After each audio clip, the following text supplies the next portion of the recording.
Bonjour à tous, je vous retrouve aujourd'hui pour tester une toute nouvelle imprimante d'une toute nouvelle marque Focus, une marque chinoise. Donc ce modèle, la Focus Odin 5, que j'ai vu passer sur les réseaux sociaux depuis quelques temps et que j'ai eu envie de tester et j'en ai eu l'opportunité dernièrement grâce à cette marque. Imprimante que je trouve prometteuse parce que on me demande souvent ce que je conseille comme imprimante filament pour débuter. Mais j'ai toujours du mal à conseiller une imprimante filament. Autant sur la résine, c'est assez simple, je trouve, de débuter puisque vous ouvrez le package et vous lancez l'impression assez rapidement. Autant sur une imprimante de type cartésienne comme ça, à filament, c'est toujours plus délicat. Il faut monter les profilés, il faut bien régler l'équerrage. Il y a beaucoup de choses à régler dessus, je trouve, avant qu'elle soit prête à imprimer correctement. Et surtout, les imprimantes d'origine sont, pour les modèles de base, selon moi, sous-équipées. Et ce modèle-là que j'ai vu passer à 259 €, donc un prix en dessous des nouvelles Creality Ender 3 V2 qui sont très bien. Ces Focus Odin 5 là, sont, je trouve, mieux équipées et mieux prometteurs. Donc je voulais la tester pour voir ce que ça donne, puisque contrairement à des imprimantes classiques qu'on retrouve, les clones de Ender 3 chez Gitech, etc., on a quand même sur cette machine deux axes Z. Les deux axes Z permettent d'avoir un équerrage qui ne bouge pas trop et de pouvoir mettre un extrudeur plus lourd en direct drive, c'est-à-dire qu'il n'y a pas de tube Bowden, et ça nous permet d'imprimer toutes sortes de filaments, y compris du filament très flexible. D'autant plus qu'ils ont mis un heat break de type Volcano, c'est-à-dire que le heat break est beaucoup plus long, la cartouche chauffante est beaucoup plus en longueur, et ça permet d'avoir une pression de plastique accrue et de pouvoir imprimer soit plus vite, soit du filament plus flexible, soit à plus gros débit. Donc on retrouve dessus le direct drive, donc on ne sera pas embêté avec la rétractation, etc. Le direct drive, c'est bien beau, mais donc il est supporté par le duel X, donc les deux moteurs en X, ce qui fait qu'on aura une stabilité. Ce qui est intéressant aussi, c'est qu'on a directement un plateau en verre avec des clips pour pouvoir l'enlever et le nettoyer pour ceux qui veulent mettre de la laque ou d'autres types d'accroches. Autre chose, on a aussi du câble management qui est intéressant puisque l'imprimante fait propre avec un petit caisson, un écran tactile. C'est une imprimante qui sortie de boîte est jolie, je trouve. Elle fait moins industrielle que les autres clones d'Ender et compagnie. On retrouve également dessus, ce qui est super étonnant, une carte en 32 bits de marque MakerBase. Donc c'est pas Focus qui a créé ses propres cartes, ils ont directement été acheter des cartes qui ont fait leurs preuves et qui sont, à mon sens, efficaces et reconnues. Donc on a une carte MakerBase dessus en 32 bits et directement avec un écran tactile. Et pour la modique somme de 8 €, je crois, en Chine, je me suis acheté un petit module Wi-Fi qui suffit juste de clipser sur la carte apparemment pour rendre cette imprimante compatible en Wi-Fi et on peut la contrôler à distance depuis son PC ou son téléphone. Donc déjà, c'est des choses qu'on ne retrouve pas sur les imprimantes d'entrée de gamme, on va dire. Je trouve que pour une imprimante d'entrée de gamme, Focus fait fort parce que on retrouve une tonne d'équipement dessus qu'on n'a pas sur les imprimantes plus chères. Donc là, je ne l'ai pas encore déballé. Je voulais la déballer avec vous et donc la déballer, la mettre en service avec vous et voir si les promesses sont tenues, c'est-à-dire si apparemment cette machine est montée à 99%. Il n'y a qu'1% de montage à faire, c'est ces petites vis-là, puisque innovation encore, j'ai encore jamais vu ça sur les machines, surtout de ce tarif-là, c'est que cette imprimante est pliable. Tout le bras, tout le châssis se plie et donc vous pouvez la ranger plus facilement et la monter plus facilement surtout. Apparemment, niveau montage, on a très peu de choses à faire. Donc je vais la déballer avec vous. Cette première vidéo, ce sera de la mettre en service. Et si je vois de l'intérêt pour cette machine en retour, en commentaire ou en visionnage, ce que je ferai, c'est que je passerai par la suite à l'installation de la Wi-Fi, peut-être aussi la mise en place du slicer, parce que je ne sais pas si la Focus est reconnue chez Cura, chez Super Slicer, chez Prusa Slicer, etc. Donc à voir quel profil on peut utiliser et pourquoi pas faire d'autres vidéos sur cette machine. Donc déjà on se rend compte que contrairement aux autres marques aussi d'entrée de gamme, c'est pas un petit bout de filament qui est fourni avec, c'est carrément une bobine. Bon, pas une bobine d'1 kg, hein, mais c'est une bobine de 250 grammes, ce qui est quand même assez généreux. Parce qu'en général, on a 10 mètres de fil à tout casser, quoi. Donc une petite bobine de blanche, du PLA+, température 205-225. Donc PLA+, qui ne posera pas de souci puisqu'on est en direct drive, parce que le PLA+, étant plus souple que du PLA standard, parfois on a des petits soucis d'occlusion de la buse. On retrouve aussi une boîte nommée accessoires. Sur cette boîte, vous avez donc le guide de démarrage rapide, avec la petite carte de garantie. Et le démarrage, comme je vous dis, apparemment, ça va aller assez vite.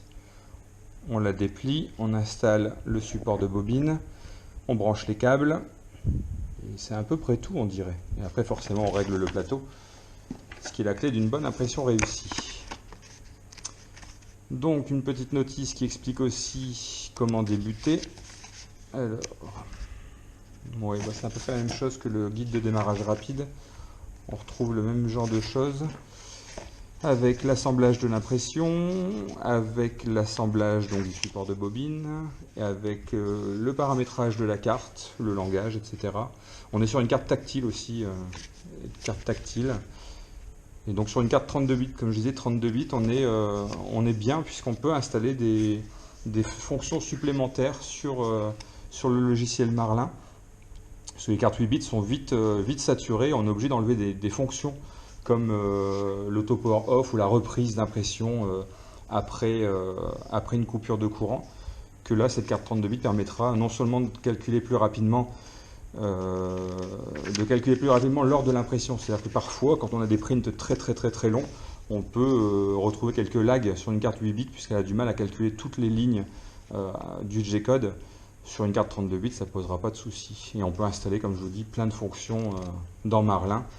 L'autopo, oui, également aussi, on verra normalement, la tête est équipée de 2 trous pré-percés pour un BL Touch. Et le BL Touch semble assez simple à rajouter là-dessus aussi, ça fera peut-être l'objet d'une prochaine vidéo. Et pareil, la carte 32 bits permet d'installer le BL Touch en mettant un firmware plus lourd, puisque une carte 32 bits supportera moins un firmware trop lourd. Et ben voilà, sur Cura, on a les paramétrages, ou alors c'est sur leur slicer, oui. Ils ont un slicer de type Cura un peu, on retrouve la même interface, qui est Focus Slicer. Et donc on a les démarches pour commencer avec ce slicer chez eux. Donc on verra ça par la suite. Ensuite, on a quoi d'autre? Ici, carte mémoire. On va ouvrir ça comme un bourrin. Hop. Donc on retrouve quelques vis, alors je ne sais pas si c'est des vis en rab ou les vis qui serviront au montage, on verra après. Des buses d'avance, ça c'est rare, non, c'est rare également. Donc des buses de type Volcano, puisque je l'avais dit, le heat break est de type Volcano, donc on retrouve du filetage beaucoup plus long, sûrement un M6. Donc, le Volcano, je commence à l'apprécier de plus en plus, ça permet d'imprimer plus rapidement avec un bon débit.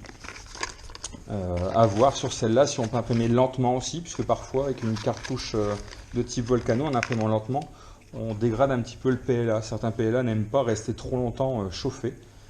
Voilà, donc ça c'est le câble USB pour relier l'imprimante, la carte micro SD et son adaptateur. Ensuite on a un câble plat, on verra à quoi il sert. C'est soit pour relier la tête au reste de la machine, soit à des axes. On se retrouve également avec ça c'est le support de l'extrudeur, le support de bobine. Voilà, donc là c'est le support de bobine qu'on installera après. On a, comme dans beaucoup de kits, une pince coupante.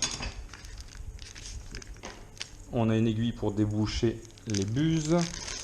On a des petites clés BTR, des petites clés pour serrer le hot end et des petites clés de montage.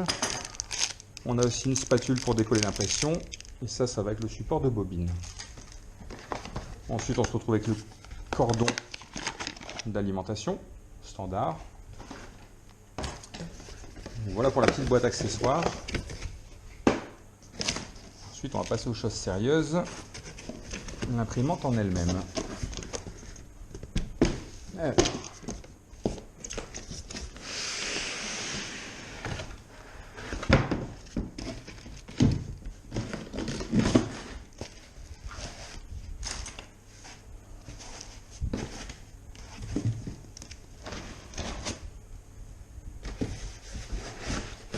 Un petit peu de place pour travailler.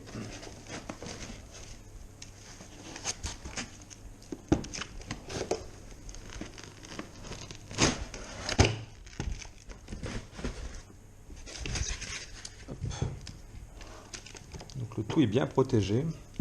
Focus commence à avoir une bonne communauté. Je les ai rejoints sur Facebook pour voir un peu ce qu'ils faisaient. Et on retrouve, comment dire, de plus en plus de pièces disponibles, notamment les pièces pour souffler sur le refroidissement du plastique. Apparemment, cette pièce-là aussi, le STL est fourni pour pouvoir l'imprimer de la couleur qu'on veut et éventuellement le modifier hein, si on veut rajouter des choses. Mais moi, déjà, je vais déjà tester d'origine, on va dire, avant de commencer à bidouiller. Ce que j'aime faire au passage. Mais là, je voudrais partir sur de l'imprimante d'origine, on va dire. Donc beaucoup de protection, ça c'est bien. C'est vrai qu'ils ne sont pas toujours tendres au niveau des transporteurs. L'impression est bonne. Bon, le plateau est à régler. La tête sera à régler aussi. Donc à voir chez elle si ça se règle avec des excentriques de façon classique. On retrouve un switch de fin de Y classique. Par contre, sur l'axe Z, il me semble que c'est un switch optique qui doit se trouver juste là. Donc ça change des imprimantes classiques. Et apparemment, pour la monter, voilà, il y a juste besoin de la mettre droite et d'aller y fixer les vis. De ce que j'ai vu. Alors, montage.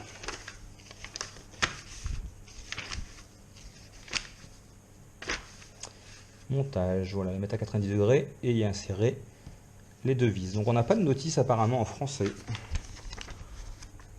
Je regarde avant de dire des bêtises, mais non, on a français et allemand.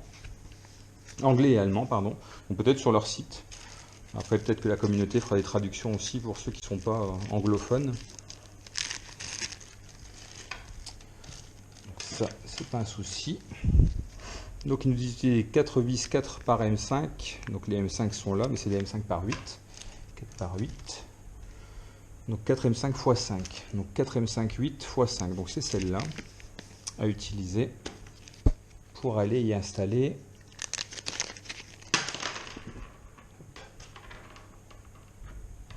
Donc pareil, j'ai pas pris d'outils à côté. Je me sers uniquement de ce qu'il y a dans la boîte pour voir si acheter ce kit suffit à démarrer complètement, s'il ne faut pas de choses annexes. Hormis un PC forcément pour le slicer par la suite. Hein. Peut-être aussi une prochaine vidéo pour tester leur slicer, là le Focus Slicer, qui a une interface vraiment de type Cura. Donc là apparemment une petite vis à mettre ici et je suppose une derrière. Ouais. Donc il y a deux vis, je ne sais pas si vous voyez bien. Une vis là et une vis là pour avoir l'axe droit. Donc encore une fois ce que je vous disais, voilà, elle est à 99% montée parce qu'il n'y a pas d'équerrage à faire, rien du tout, quoi. Vous relevez le châssis et c'est parti. Donc ça change des autres imprimantes qui pour moi du coup sont assez bloquantes pour les débutants. Moi je sais quand j'ai eu la mienne il y a 3 ans, j'ai mis une soirée à monter mon Ender et au final je ne l'avais pas monté réellement comme il fallait, je n'avais pas équerré le châssis, c'est-à-dire m'assurer que ce soit bien à 90 degrés entre là et là, surtout pour éviter que tout soit instable. Donc là je ne vais pas serrer les vis pour l'instant, je vais juste les mettre au contact et on va voir après. Voilà, donc déjà 2 de mise. Elle est assez compacte hein, comme vous pouvez voir. On n'est pas sur une grosse machine, donc ça c'est pas mal aussi le fait de ne pas avoir une grosse usine à gaz dans le salon, si vous voulez laisser dans le salon, dans une chambre. Et le fait de la plier sur 4 vis, c'est pareil, c'est génial. Ça peut servir d'imprimante de backup aussi, en cas de, je sais pas, genre à Noël, vous avez beaucoup plus de choses à imprimer, vous la sortez et ça vous sert de complément à votre imprimante principale. Moi je pense que c'est ce qu'elle fera. Je la laisserai sortie pour les gros événements où j'ai besoin d'avoir un peu plus de matière. Donc oui, c'est ça, switch optique pour l'axe Z, donc dual Z, hop, comme on peut le voir, moteur en dual Z. Ça, on va pouvoir le libérer aussi. Hop. Ouais, donc là, les excentriques sont réglés, comme on peut le voir, les roues tournent dans le vide. Donc ça, c'est pas grave. Et oui, c'est ça, on est sur un excentrique classique. On aura ça à brancher là aussi. Donc plateau en verre avec des clips, ça c'est sympa. Ça permet, comme je vous le disais, de le nettoyer de temps en temps pour ceux qui sont adeptes de colle ou de lac. Moi je sais que j'ai du mal à me passer de lac. J'ai beau avoir un plateau bien réglé, parce que tout le monde dit que si le plateau est bien réglé, il n'y a pas de souci. Non, j'ai un bel setup, j'ai tout ce qu'il faut, le plateau est bien réglé, mais pour autant, ça n'accroche pas bien. Donc là on a deux surfaces, une surface lisse et une surface rugueuse. Ça a l'air sympa. Donc ça on va enlever ce film de protection du plateau chauffant.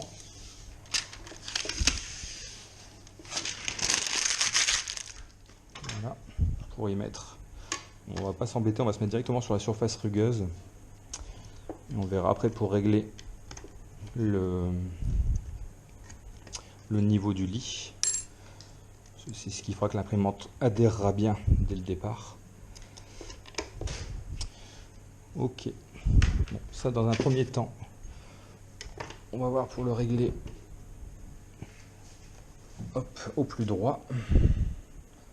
Ni trop à droite, ni trop à gauche. Voilà. Donc ça, on peut le resserrer maintenant. Donc je vous conseille, là je vous dis, je fais sortie de boîte, histoire de voir si les outils suffisent à lancer une impression dès le départ. Mais après je vous conseille, on verra sûrement dans une prochaine vidéo, mais d'y mettre une équerre pour voir si vous n'êtes pas trop incliné d'un côté ou de l'autre, ce qui pourrait jouer. Donc ça ce serait une chose à faire absolument. Là pour l'instant je vous dis, je fais juste le démontage et l'installation sortie de boîte. Mais après pour les plus perfectionnistes, il faudra surveiller que ce soit bien d'équerre. On retrouve aussi des supports d'axe Z sur roulement à billes et qui ont l'air d'avoir du jeu. Mais du jeu dans le sens positif, c'est-à-dire que ça peut bouger de droite à gauche. Ça évite que l'axe soit trop contraint.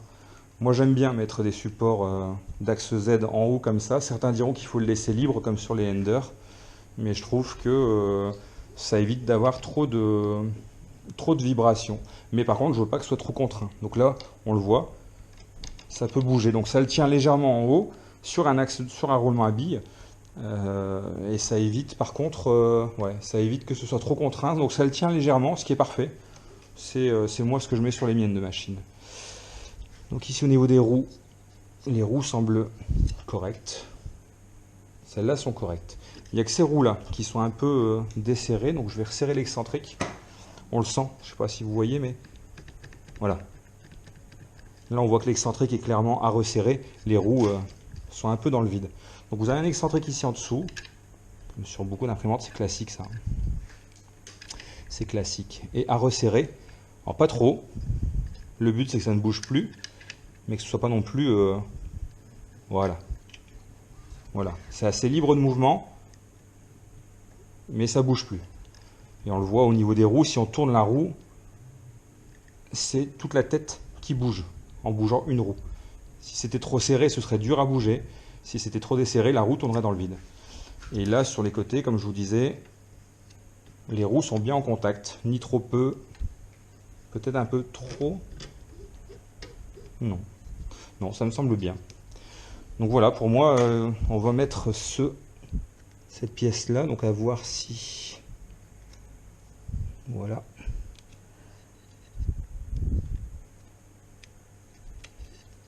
Donc ça c'est à soulever, je suppose, voilà, comme en informatique, vous soulevez cette partie-là pour cette nappe. Vous y insérez la nappe.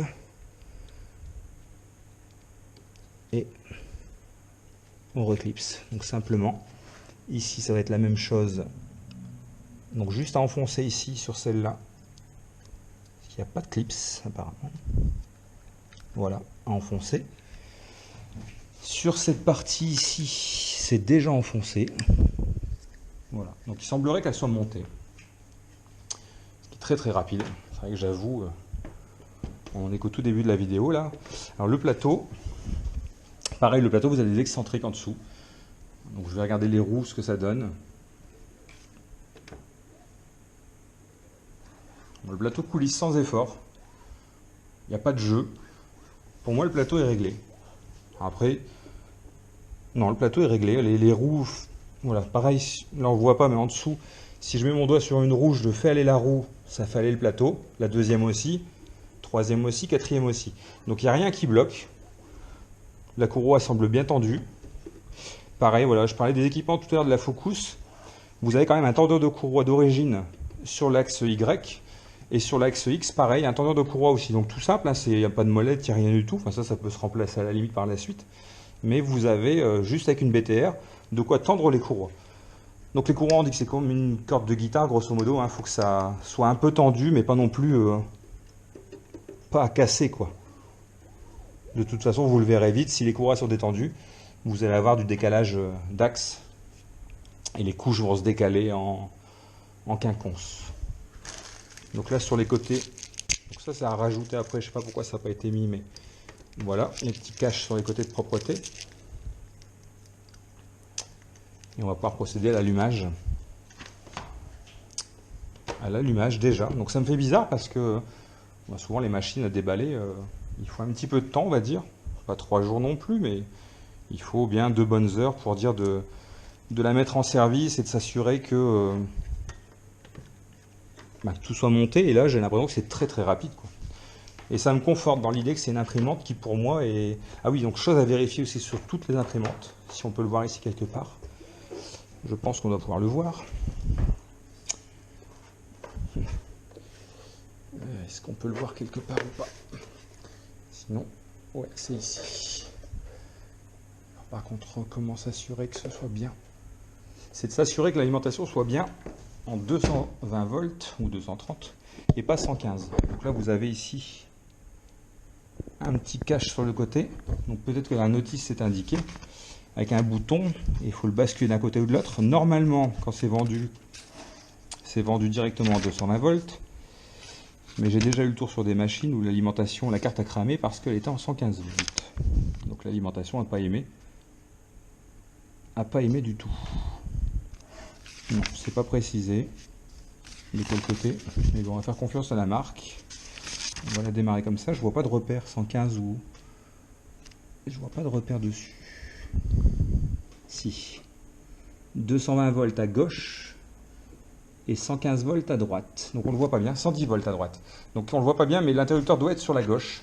La gauche, on a 220 volts et à droite 110. C'est noté sur la carte PCB, sur la carte de l'alimentation, qui est fine aussi. D'ailleurs, tout est fin sur cette machine. Et donc là, elle est bien à gauche. À gauche, on est bien sur du 220. Donc on ne fera pas de danger à l'allumer. Ça évitera de cramer l'alimentation. C'est pas la carte mère qui cramerait, j'ai des bêtises. C'est l'alimentation qui en prendra un coup parce que vous la mettez sur du 110 et vous lui envoyez du 220, 230.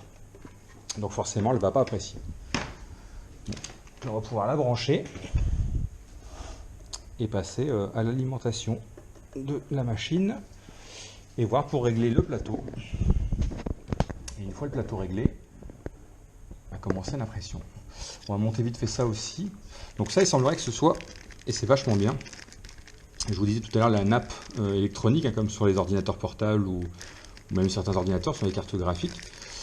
C'est une nappe, c'est pas du câblage, donc c'est joli, c'est propre, hein, c'est chouette.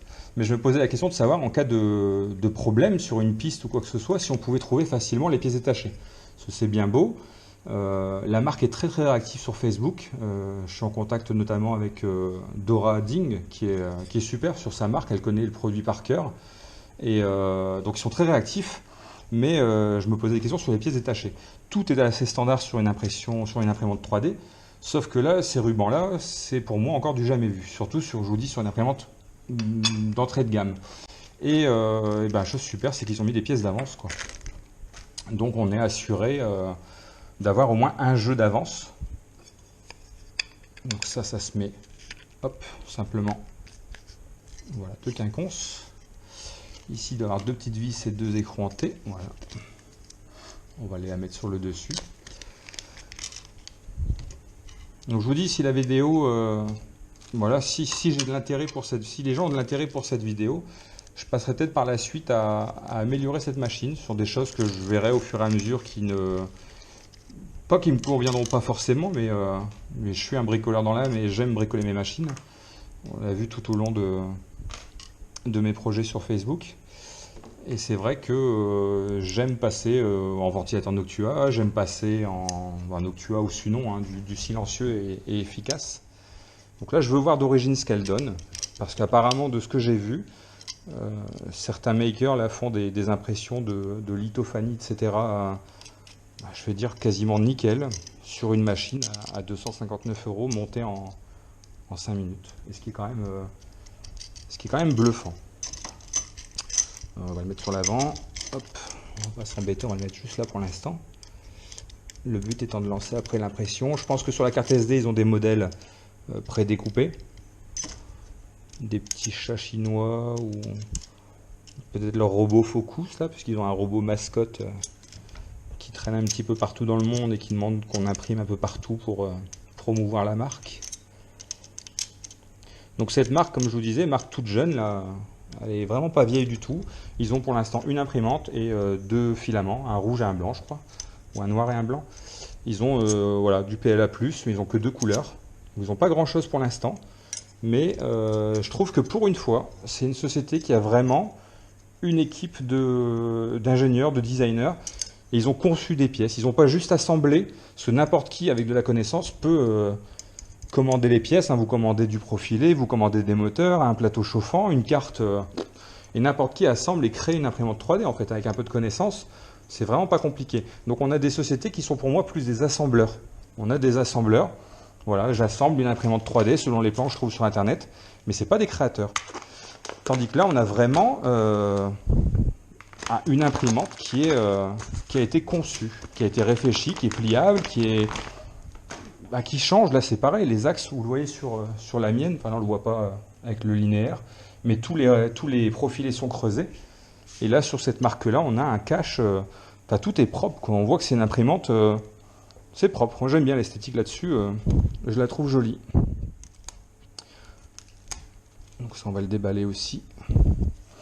Du scotch un peu partout, c'est bien, ça évite que ça s'en mêle et que ça voyage mal.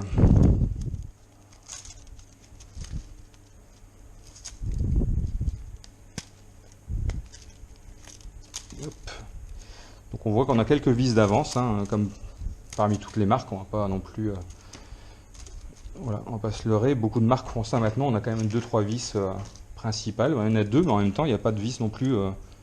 Il n'y a pas beaucoup de vis sur cette machine, quoi. On a quand même monté 2 vis d'un côté, 2 vis de l'autre et 2 vis en haut. On a monté 6 vis et cette machine est opérationnelle. Donc là, vous avez le trou pour y mettre le filament, parce qu'on n'a pas de tube, hein. Comme je disais, c'est pas du Bowden, c'est du direct drive. Donc vous devez avoir une molette quelque part sûrement pour libérer, ou pas. Ça se met directement dedans.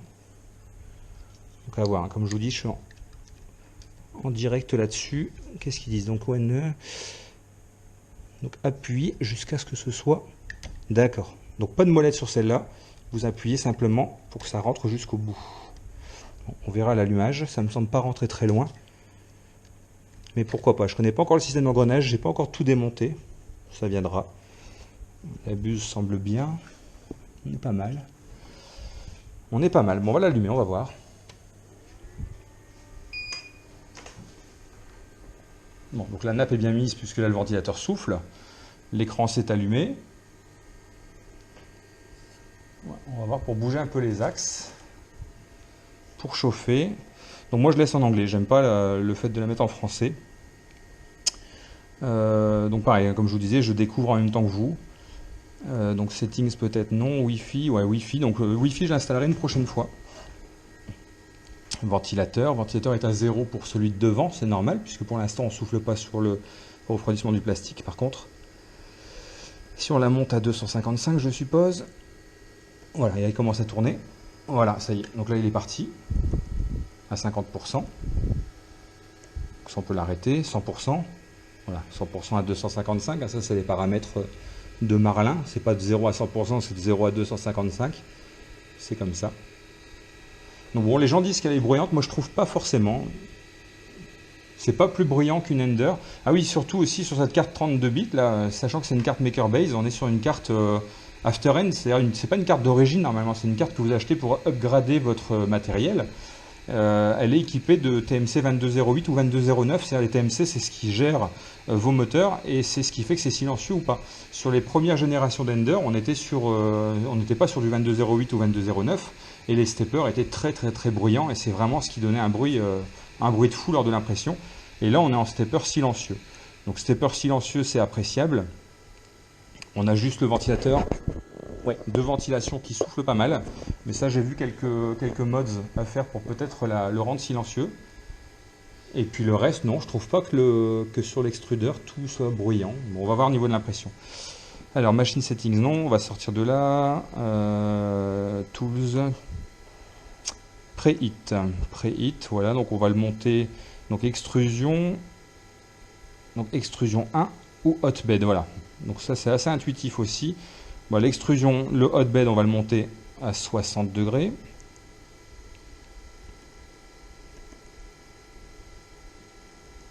Température classique pour du PLA.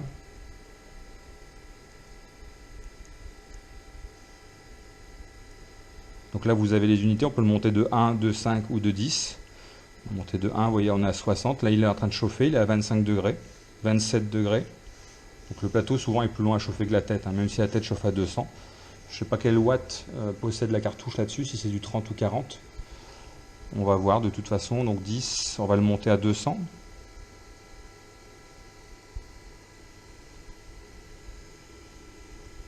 Donc 200, c'est parti, donc il monte 32. Bon, le plateau commence déjà à bien chauffer, il est déjà à 30 degrés. Et la tête d'impression est déjà à 55 degrés. Donc ça monte pas mal. On va aller voir un peu les moteurs voilà, Move. Je ne sais pas si vous voyez bien. On va aller voir les moteurs. Donc pareil, on peut bouger soit d'un millimètre de 10 ou de 0,1 mm. On va le bouger de 10 pour voir. Donc l'axe Z, on va le baisser de 10 pour voir si ça bouge ou pas. Donc l'axe Z ne bouge pas. Est-ce que la nappe est bien mise? On va bouger les autres axes pour voir. Donc là, le plateau bouge, il n'y a aucun problème. La tête bouge aussi, pas de problème.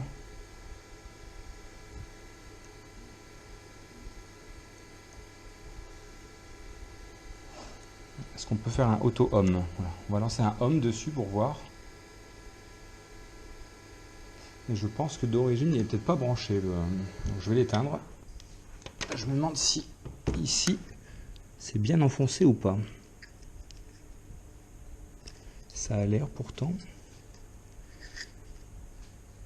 Donc là, ça a l'air. Est-ce que le deuxième est bon aussi? Donc là, il n'y a pas. La nappe est de l'autre côté. On va rallumer pour voir.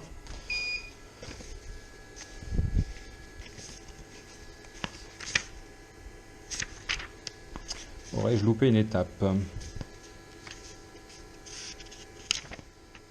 Non, normalement la nappe doit être branchée. Les moteurs Z sont branchés, et d'un et de deux. Oui, la nappe est mise. Normalement, ça devrait aller.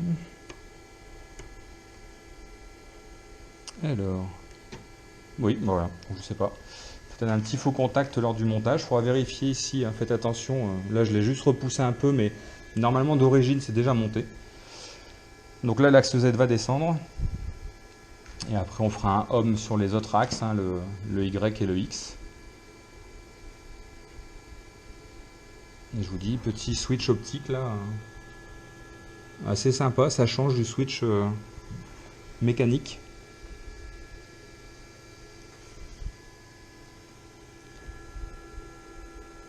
Ouais, super. Super. On va prendre un bout de feuille. Ça suffira. Il faut savoir qu'une feuille en général ça fait 0,2 et 0,2 mm, c'est ce qu'on recommande en hauteur de plateau. Donc là le plateau semble chaud déjà, par contre on voit comme on l'a coupé, on va les remettre en chauffe parce que ça a dû se couper. Ouais, donc 127, on va le monter à 200, comme je disais, pour la tête d'impression, 200, et pour le plateau, on va le monter à 60. Donc là on va attendre que ça chauffe. Mort, qu'est-ce qu'il y a sur mort? Leveling, donc on a une option leveling, donc ça c'est bien, même en manuel, sans avoir forcément le bed leveling, vous avez du bed leveling manuel. C'est-à-dire que vous avez différents points. Là si on se met à point 1, il va se rendre ici. Voilà, et on va pouvoir y glisser quand ce sera chaud. Le bed leveling se fait toujours à chaud parce que le plateau se déforme avec la chaleur. Voilà, donc là il va se mettre au point 1. Et là, on voit que c'est trop serré. Donc, quand c'est trop serré, il suffit de resserrer la molette. Voilà, pour que ça glisse comme ça. Il ne faut pas que le papier reste coincé, mais il ne faut pas non plus qu'il soit complètement libre. Il faut une passe grasse, comme on dit en mécanique, c'est-à-dire qu'on doit sentir une résistance, mais qu'à deux doigts, voilà, c'est à deux doigts ça bouge quoi. Donc là on va aller voir les températures. On va aller voir les températures. Donc température, on a 46 pour le plateau, donc on va attendre un petit peu. Par contre la tête est déjà à 200. On est déjà bien au niveau de la tête. Donc il n'y a plus qu'à attendre que le plateau chauffe. On a 47 degrés. Bon, après je ne vais pas vous faire patienter non plus trop longtemps. 48 degrés, donc le plateau chauffe lentement, hein, ça c'est normal. Ce qu'on va faire, c'est quand même faire le leveling du bed, même s'il est à 49 pour l'instant, je ne vais pas attendre 5 minutes qu'il passe à 60, mais dans le principe, attendez qu'il soit à 60 pour le leveling. Donc le leveling du point 1, il est fait. On va aller sur le point 2. Donc là, il refait un auto-home pour savoir où il se trouve. Hein. Et il va partir sur le point 2, c'est-à-dire ici à droite.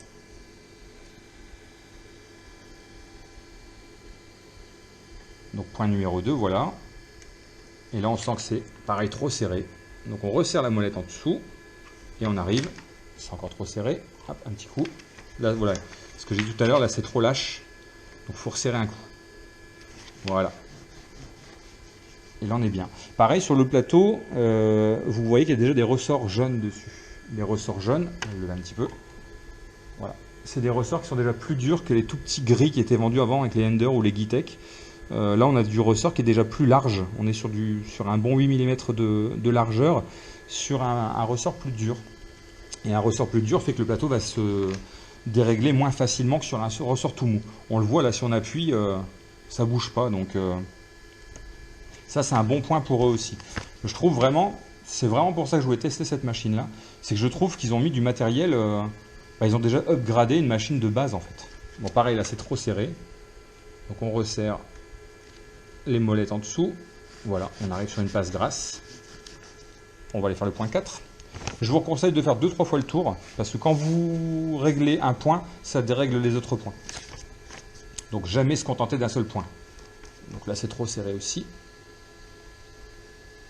Voilà. Vous voyez, on entend une résistance. Là on est bon. On va aller faire le point 1. On revient au début. Le point 5, on le fera pour le fun, c'est le milieu, mais si les quatre côtés sont bons, forcément le milieu est bon, sauf si le plateau en verre forme une cuvette, mais c'est assez rare. Vous voyez, là on est maintenant un peu trop haut. Donc sur cette... là on desserre un peu, voilà, ça serre un petit peu, donc c'est bon. On passe sur le point 2 ici. Donc ça c'est toujours un peu plus long, mais c'est ce qui fait que votre impression sera réussie. Si le plateau n'est pas nivelé correctement, on est super haut, donc là on va le redesserrer. Si le plateau n'est pas correctement nivelé, soit vous allez écraser votre première passe, soit vous allez la faire trop haute. Et donc l'impression ne va pas adhérer au plateau. Soit elle ne va pas adhérer, soit elle va être écrasée, vous aurez ce qu'on appelle un pied d'éléphant. C'est-à-dire que le bas sera vachement épais par rapport au reste. On va aller refaire le point 3.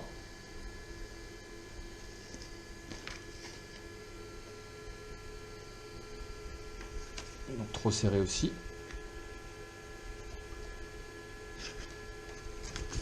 Voilà. On refait un point 4. Je pense qu'on ne sera pas trop mal pour lancer une petite impression. Après, je ne sais pas si celle-là est équipée de la fonction Baby Steps.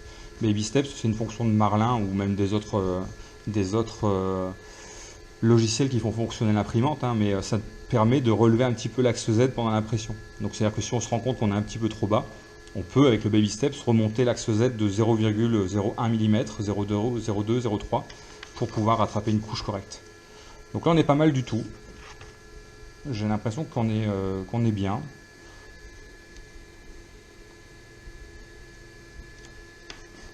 Un petit peu serré quand même. Voilà. On va dire qu'on est bon. On refait un auto-home pour dire de libérer tout ça. Je vais regarder la clé USB. Voilà. Donc là, il y a la carte SD dessus et je suppose qu'il doit y avoir un fichier dessus. J'espère. S'il n'y a pas de fichier, on ne pourra pas lancer l'impression tout de suite. Parce que j'ai rien de prévu. Back. Donc on va essayer on va remonter l'axe Z un petit peu et on va essayer de charger le filament. Cela, le filament, voilà, est à mettre.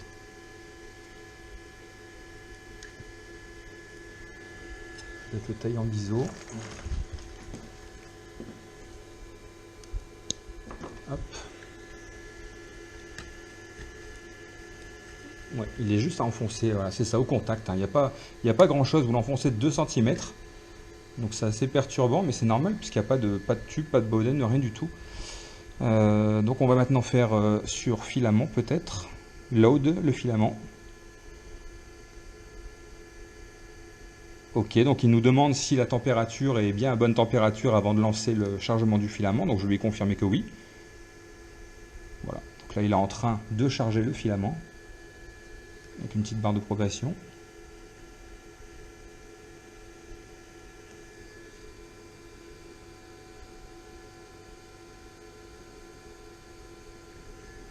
Donc il me dit que c'est complet. J'ai rien senti. Peut-être sur les mouvements, est-ce qu'on peut... Non, mouvement de l'extrudeur, on ne peut pas. Extrusion. Voilà, extrusion, on va pouvoir faire in et out de quelques millimètres. Donc on va essayer de le faire rentrer de 5 mm.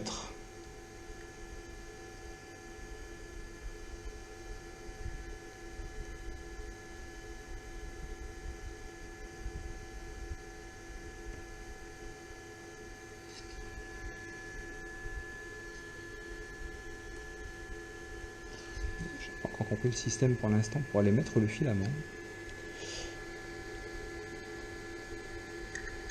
Donc le mettre pour que ce soit complètement mis. C'est complètement mis, tout est branché. Donc normalement.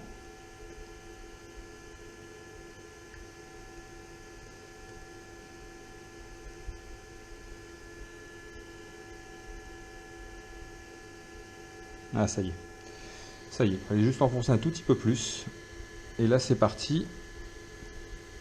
Là c'est parti le filament, on va peut-être le voir. Voilà, ça y est. Donc il est bien dedans et il devrait sortir en dessous. Voilà. Donc là on est bon, on est prêt à imprimer. Je vais aller voir s'il y a une printing. Donc G-code. Voilà, il y a le Benchy. Hein. Le Benchy c'est le petit bateau qu'on imprime tous quand on commence à toucher un petit peu au réglage de la machine. On a le petit chat chinois et on a d'autres pièces. Ben voilà, Fan Hood, c'est ce que je vous disais, c'est ça. Donc ils nous ont mis le fichier de cette pièce-là pour pouvoir l'imprimer d'une autre couleur si vous avez envie de l'avoir d'une autre couleur. Et Air Guide, c'est la pièce qui doit être en dessous, je suppose, pour aller guider l'air sur la buse, pour refroidir le plastique, ça c'est important. Qu'est-ce que vous avez d'autre?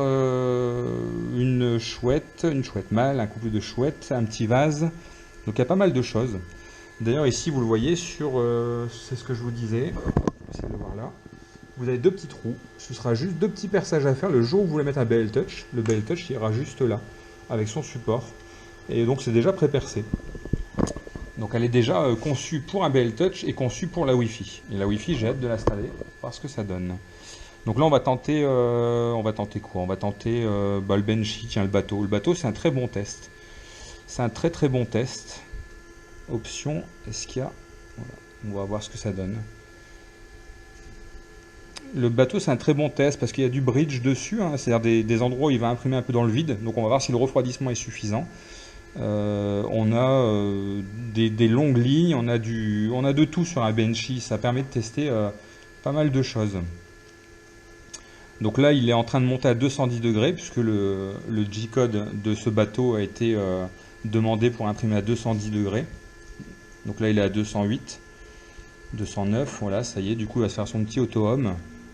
Option, je regarde si on a, voilà, on a les baby steps en option, ce que je vous disais là, ça c'est génial aussi. C'est pas une chose qu'on aura du coup à monter nous-mêmes. Et donc on va voir si les baby steps sont bons. Donc ça on le voit, je sais pas s'il va faire une jupe ou un raft ou quoi que ce soit autour du bateau, mais on voit sur les premiers traits si on est bon ou pas, on le voit là. Vous voyez là, je sens au toucher, on est bon, au toucher on est bon, on a bien réglé le plateau. Voilà, donc maintenant il n'y a plus qu'à attendre qu'il imprime ce bateau. Donc là je pense que ce sera la fin de notre vidéo d'une traite on va dire. Là maintenant je vais le laisser travailler. Je vais vais pas laisser la vidéo tourner pendant une petite demi-heure. Quoique même un Benchy ça peut même prendre une heure, je sais pas à quelle vitesse imprime la Focus. Alors par contre, les gens qui disent qu'elle fait du bruit, je suis pas du tout d'accord, quoi. C'est vrai que le ventilo d'alimentation souffle, mais en même temps, on est dans un boîtier fermé, donc il faut que ça refroidisse, hein. Et d'ailleurs, c'est chaud ici. C'est ça, ou alors après, l'alimentation finira par claquer. Donc à un moment, il faut savoir ce qu'on veut aussi. C'est un petit peu bruyant, certes, mais sans ça, vous risquez d'avoir des composants qui chauffent et l'imprimante ne tiendra pas dans le temps. D'ailleurs, là, elle est garantie 12 ans, 12 mois, pas 12 ans, 12 mois, et c'est pas pour rien, quoi. C'est qu'ils garantissent que leurs pièces sont costauds. Donc là, par contre, le ventilateur de devant qui souffle sur le plastique n'est pas encore en place parce qu'ils ont dû le mettre en fonction sur la deuxième couche. Souvent, la première couche, pour qu'elle adhère bien, on laisse le plastique à 200 degrés et le plateau à 60 et on ne refroidit rien. Et sur la deuxième ou troisième couche, voilà, on vient de l'entendre, il s'est mis en route. Il vient de se mettre en route parce qu'on est sur la deuxième couche déjà. Et franchement, la première couche est déjà très propre. Et il imprime à une vitesse assez sympa. Donc les baby steps au final pour régler la hauteur, l'ajuster au poil, il n'y a pas besoin. Qu'est-ce qu'on a d'autre? On a speed, donc là on est à 100% forcément. Je ne vais pas jouer pour l'instant sur la première vidéo. C'est vraiment une vidéo où je vais jouer le jeu de la sortir de boîte et de lancer l'impression. Et on se rend compte, si je regarde mon téléphone, qu'on est à 46 minutes en ayant pris notre temps. Alors 46 minutes, la première impression sort. Et certes, je connais un peu maintenant les trucs et astuces sur l'impression 3D, hein, mais je pense qu'un débutant, en moins d'une heure, lance une impression, quoi. Il n'y a pas, en moins d'une heure, l'impression est lancée. La notice, j'ai peut-être pas été cool, mais j'ai pas lu la notice en même temps que vous, je voulais pas perdre de temps, mais de ce qu'on voit, c'est quand même assez intuitif. Cette carte, en plus, je la trouve formidable, tout est... bon, les logos sont parlants, tout est parlant, et... moi, je trouve que c'est une bonne machine. Pour l'instant, elle remplit, niveau mise en place, elle remplit toutes mes exigences. Maintenant, il va falloir voir sur la qualité d'impression, parce que c'est vrai que je suis assez exigeant. J'ai modifié mes machines depuis 3 ans pour avoir une qualité top. Et là, il faut se dire que c'est une machine à 259 €. C'est pas une machine à 1000 €. Et elle peut pas sortir non plus normalement des résultats de fou de machines qui coûtent un bras, quoi. Donc, je veux voir si c'est un résultat très correct. Mais déjà, les fonctions, franchement, elles sont folles, quoi, dessus, je trouve. Donc voilà les premières couches. Très propre, quoi. Franchement, très très propre. Je vous reprends tout à l'heure, là je vais couper et puis je vous montrerai le benchy terminé. Et on verra. Après, comme je vous dis, hein, j'ai pas réglé du tout l'extrudeur, parce que bon, l'extrudeur est à régler par la suite, hein. Là, la machine, on peut sortir des choses propres, brutes, de base, sorties comme ça de boîte. Par contre, une impression 3D, ça se règle après dans le logiciel, dans le software de découpe du fichier. Ça se règle aussi un peu en hardware pour savoir si, quand vous demandez 10 cm de plastique, vous avez bien 10 cm de plastique. Il y a des choses à faire par la suite. On n'est pas obligé de les faire. On peut avoir des choses propres d'entrée de jeu. Mais si vous voulez une qualité d'impression accrue, améliorer vos qualités d'impression, il faudra passer par la suite par régler le flow, par régler votre slicer, etc. Parce que chaque filament déjà est différent. Il y a des filaments qui s'imprimeront à 200, d'autres à 210, d'autres à 215, certains à telle vitesse, certains plus rapidement. Mais là, on est sur une machine qui permet d'imprimer normalement toutes sortes de filaments. Et c'est vrai que là, elle tourne, quoi. Et elle tourne bien à 210. Voilà. Bon, je vous retrouve tout à l'heure quand il sera terminé. Voilà. 2h25 plus tard. Le petit benchy, sorti tout brut de l'imprimante. Donc c'est pas mal du tout pour les paramètres d'origine. Vraiment pas mal du tout, les lignes sont belles. Après il y a un petit peu de stringing ici et il faudra voir pour baisser soit un peu la température, soit augmenter un tout petit peu la rétractation. Mais franchement, c'est pas grand chose. Ouais, juste un petit peu de température à baisser, je pense. C'était un petit peu trop chaud 210 pour ce PLA. J'essaierai 205. Mais sinon très très propre. Voilà, les cercles sont bien, donc les steps des axes X et Y sont bien. On voit les trous là sont bien ronds. Ouais, les arches, donc le refroidissement est bon puisque les arches ont une belle tête. C'est juste vraiment ce stringing qui fait que pour moi c'était imprimé un peu trop chaud. 210 c'était trop chaud. Sinon le reste c'est très propre, quoi. Les lignes sont propres, le dessous est propre. Tout est très propre. Une belle machine. Et voilà, je verrai pour faire d'autres impressions cette semaine et vous les montrer en commentaire. Je ne ferai pas forcément de vidéo pour ça, mais je mettrai en photo toutes les futures impressions. Voilà.